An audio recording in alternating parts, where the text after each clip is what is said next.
Okay, so now that we have a understanding of how to find critical values for your confidence intervals, the next step is to look at margin of error.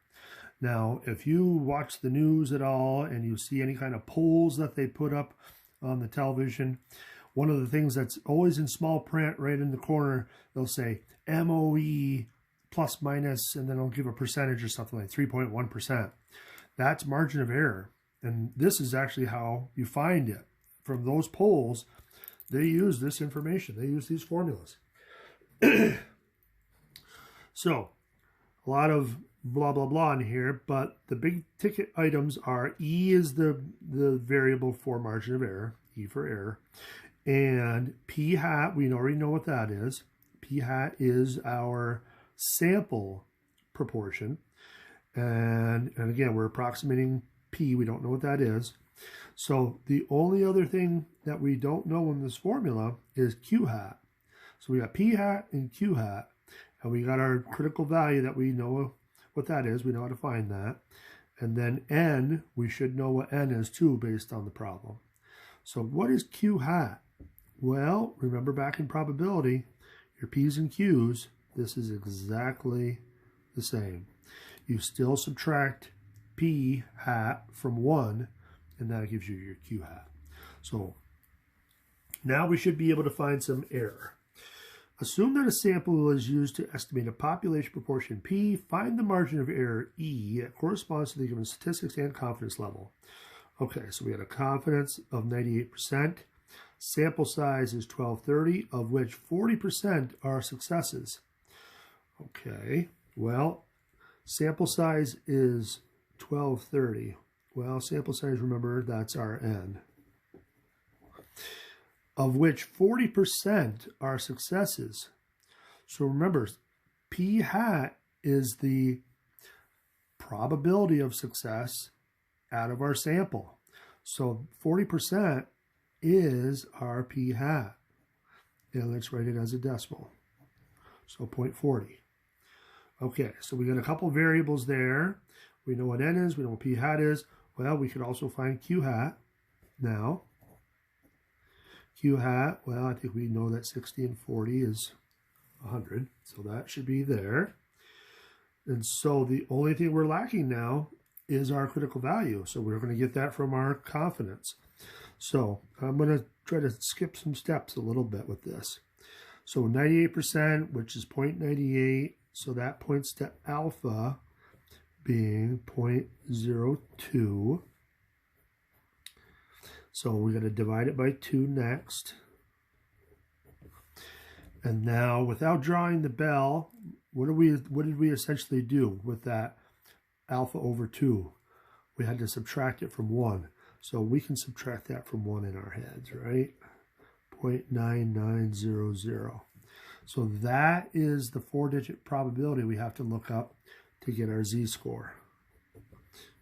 So 0.9900. All right, 0.9901, 0.9898. So 9901 is going to be a little bit closer.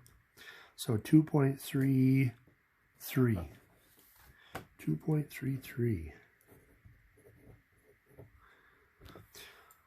All right, so we have all the ingredients for our formula. So now let's plug everything in. So we got 2.33 square root of 0.40 times 0.60 all over 1230. Now, again, depending on your calculator, just be careful when you put this in. So let's do everything underneath the square root, and then the last step will be we'll multiply by 2.33. So 0.4 times 0.6 equals that, divided by 1230 equals that.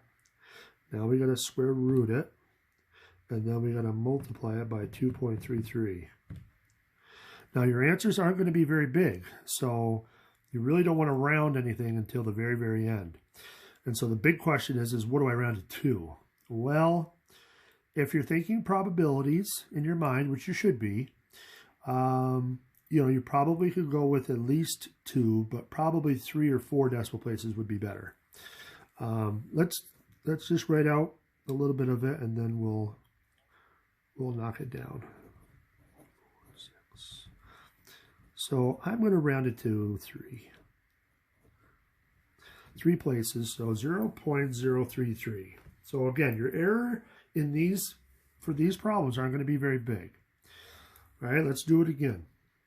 So now they're giving us a little bit different information. We got n is equal to 1,000, x is equal to 375, and we got 95% confidence. Okay, well, we know what n is, but what about p hat?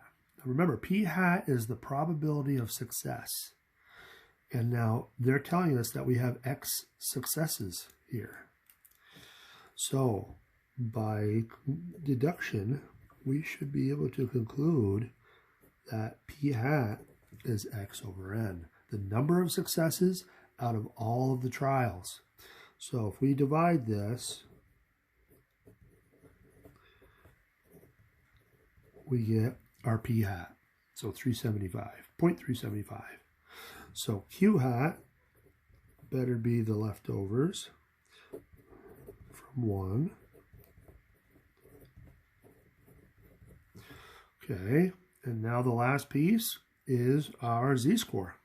So again, 95%, which tells us that alpha is equal to 0.05, and alpha over 2 is 0.025, and then we got to subtract it from 1, so 0.9750.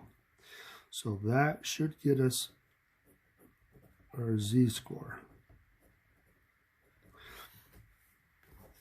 So 9750.